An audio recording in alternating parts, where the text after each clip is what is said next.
Salam sehat Bapak Ibu Sobat Muda yang berbahagia. Pada kesempatan ini saya coba menjawab pertanyaan seorang umat tentang buah karma yang kita petik. Apakah harus sama dengan apa yang kita tanam? Untuk mengawalinya, saya akan mengutip Dhammapada syair 79 yang berbunyi sebagai berikut. Ia yang mengerti dharma hidup berbahagia dengan pikiran yang jernih dan tenang. Orang bijaksana selalu berbahagia dalam dhamma yang telah dipaparkan oleh para Arya. Saya akan ambil contoh. Dalam perbuatan baik, banyak latar belakang yang mendorong orang, yang memotivasi orang dalam berbuat baik.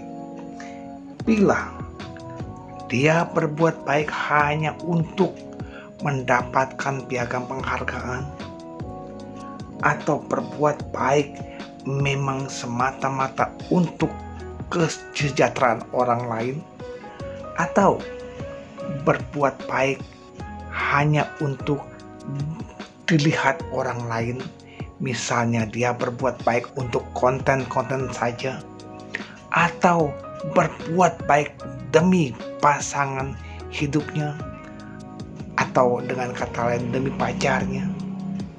Ini berbeda. Jadi akibat-akibat yang dia peroleh, pahala-pahala yang dia terima juga berbeda.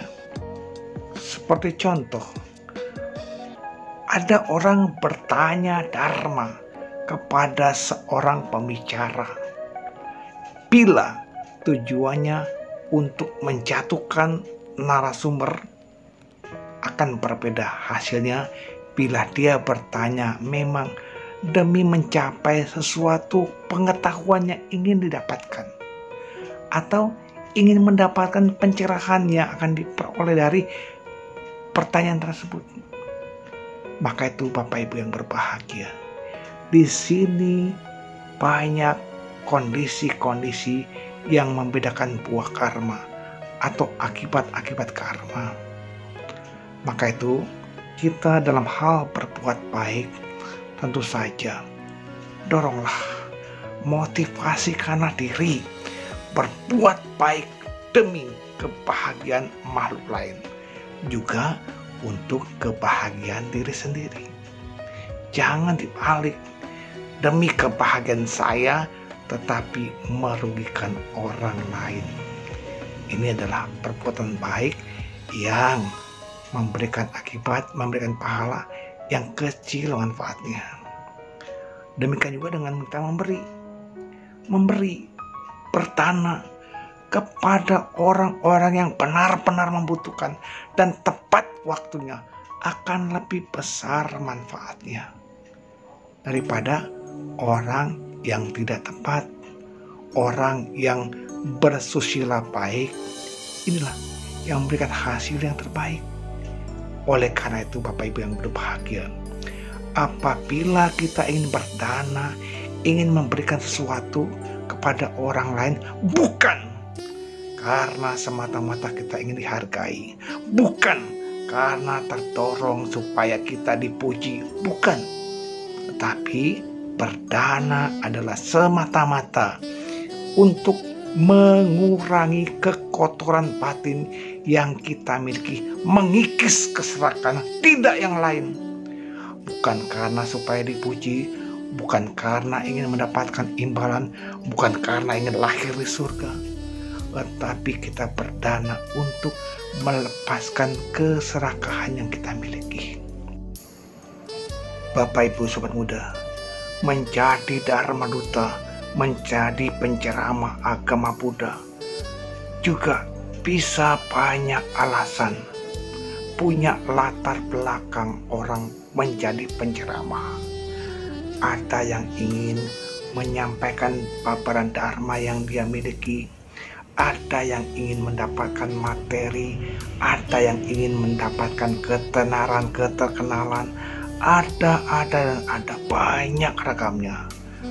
Namun demikian, apa yang sebaiknya kita miliki menjadi seorang Dharma Duta?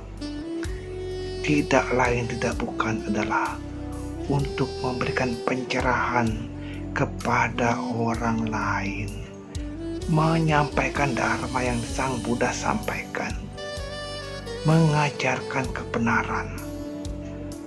Inilah Bapak Ibu Sobat Muda, kalau sudah berlapiskan materi, berlapiskan keinginan akan dapat ini, dapat itu, dapat ini, dapat itu, maka nilai Dharma yang kita sampaikan akan menjadi berkurang bobotnya.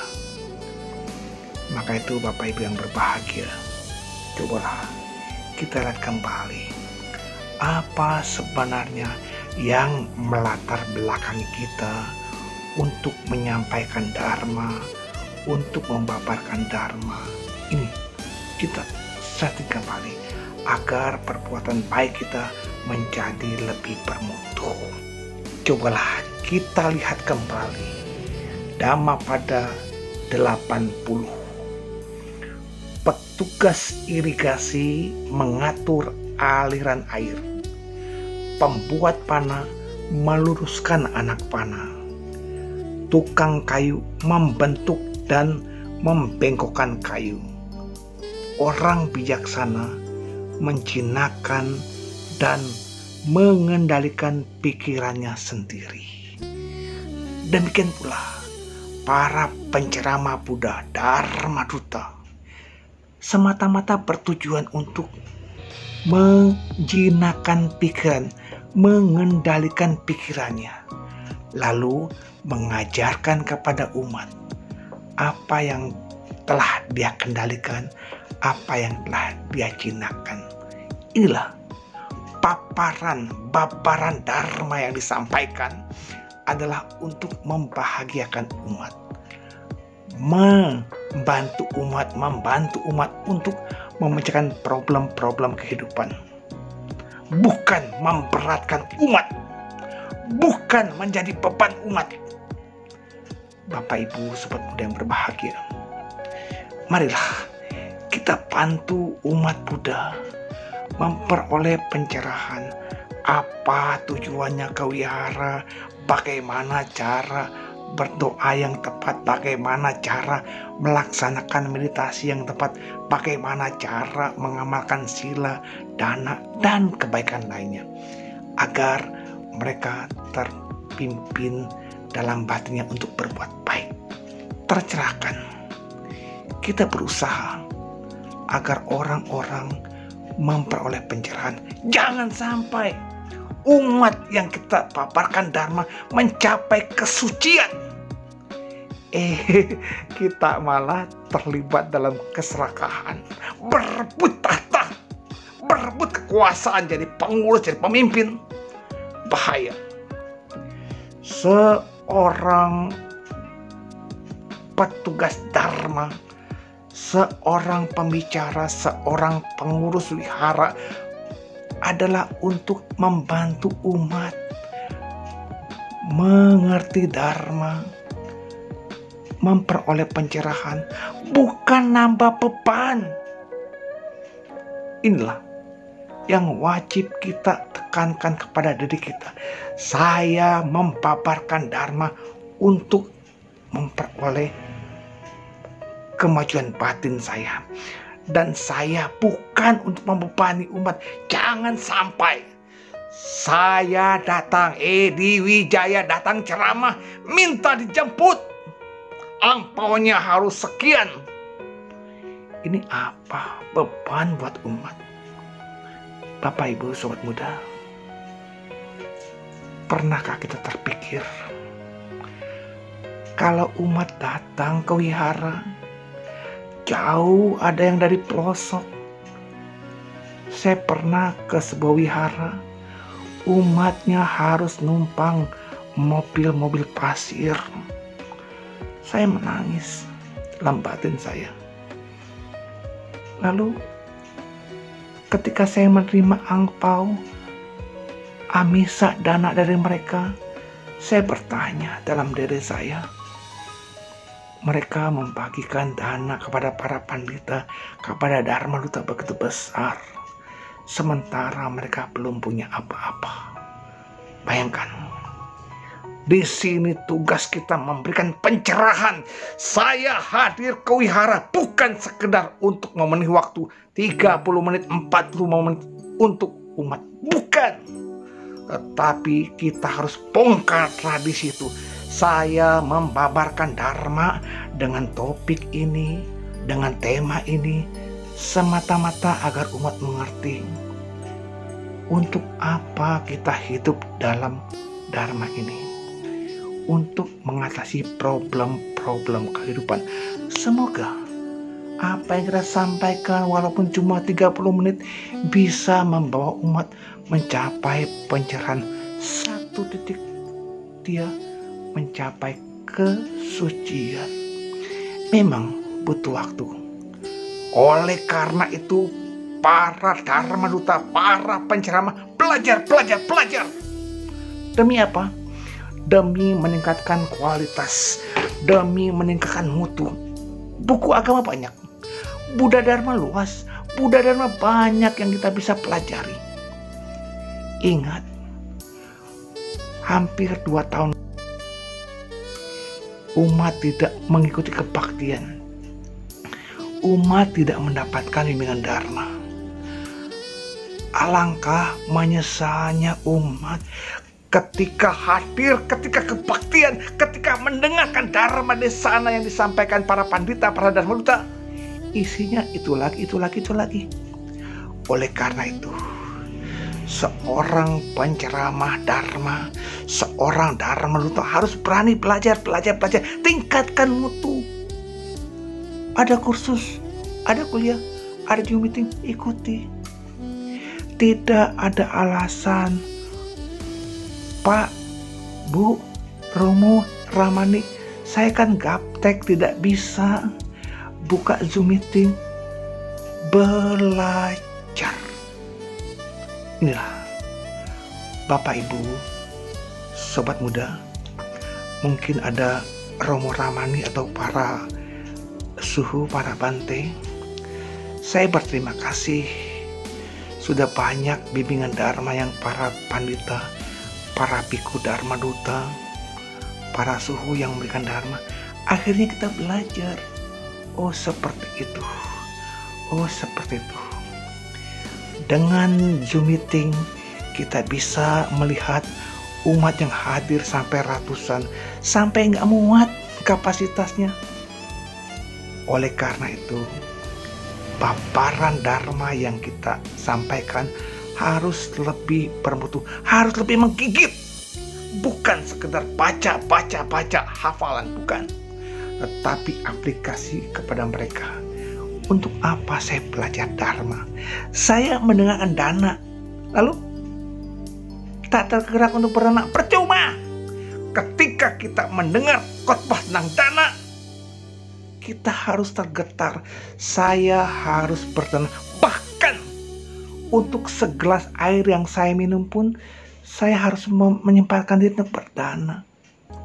Walau hanya gorengan yang harganya 2.000, saya juga bisa berdana. Walaupun dengan tenaga kecil saya bisa berdana. Itu harus tersentuh dan harus bisa memulai. Ketika diajarkan tentang sila, sudahkah umat menyadari, merefleksikan? Tentu harus diawali dari Dharma Duta sendiri. Sudah belum kita melatih diri menghindari ucapan yang tidak benar? Nah, kalau sudah kita refleksikan, ajarkan kepada umat-umat kita. Kita ajarkan tentang meditasi. Oh, seperti ini. Tentu Bapak Ibu Sobat Muda yang berbahagia, meditasi bukan sekedar hal yang mudah, namun bukan tidak bisa. Yang pasti lepaskan beban. Apa yang ingin kita capai dalam meditasi? Kuncinya santai, rileks, dan tersenyum. Pasrahkan apa yang kita sedang hadapi. Lepaskan beban. Karena apa? Karena kita mau menjalankan meditasi untuk mencapai ketenangan.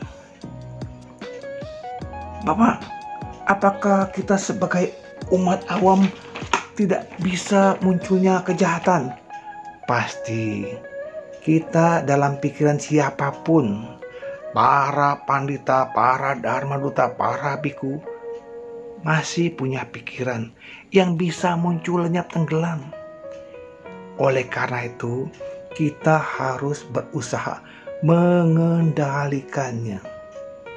Nah, kalau ada niat bermuncul untuk berbuat jahat, cobalah redamkannya itu. Hilangkan, singkirkan. Kalau sudah disingkirkan, patahkan, hilangkan. Nah, kalau mau berbuat baik, kita belum ada, munculkan sifat-sifat baik yang ingin kita kembangkan. Kalau sudah, kembangkan ya. Jadi Bapak Ibu Sobat Muda, sekaranglah kita bisa melihat, menilai mana yang baik, mana yang buruk. Semoga yang buruk bisa kita tinggalkan, yang baik bisa kita kembangkan. Ingat, belajar Dharma, mendengar Dharma adalah untuk kemajuan batin. Artinya, setelah mendengar, resapi, lalu jalankan. Semoga kita semuanya berbahagia dan bisa mengikis kekotoran batin sedikit demi sedikit. Salam sehat selalu. Namo Buddhaya.